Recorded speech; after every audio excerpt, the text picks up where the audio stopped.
Dans mon parcours, en ayant commencé à tailler de la pierre, du marbre, du granit, du bois, je suis arrivé un jour à connaître un matériau extraordinaire pour moi, qui a été le polystyrène.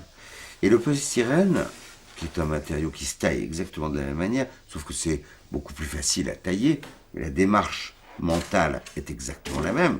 C'est de la taille, on part d'un bloc, on enlève de la matière et on arrive à un résultat. C'est un matériau qui permet une infinité de choses que le marbre ne permet pas. On peut le coller, on peut le râper rapidement, on peut le traiter rapidement, on peut le plâtrer, on peut le remodeler.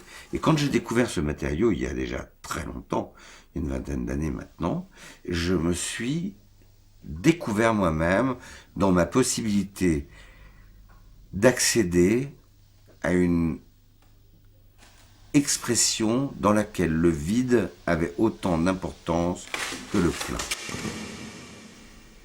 J'ai réussi, je crois, enfin c'est ce qui me caractérise aujourd'hui, à faire des personnages qui n'ont que un pied, une tête, une main, un livre ou un baiser avec deux bouches, enfin, et d'un seul coup, tout le monde voit les personnages entiers. C'est cette confrontation entre des vides, des pleins, avec cette symbolique très forte de départ qui consiste à exprimer un message, l'essentiel étant que, à travers mes vides et mes pleins, les autres ressentent le plein en vivant du vide. C'est pas un jeu, hein. C'est un énorme travail. C'est un énorme travail d'équilibre. C'est un travail de pensée. Il faut que mon message soit exprimé, mais il faut aussi que ce soit plastique. Donc, quand je dis plastique, forme, matière, couleur, il faut que ce soit beau. Il faut que les gens le regardent en souriant et pas en s'attristant. Il ne faut pas que ce vide donne l'impression d'un manque.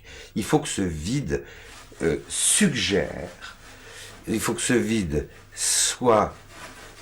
Pour moi, c'est une richesse poétique supplémentaire, c'est-à-dire que ce vide laisse à chacun une liberté supplémentaire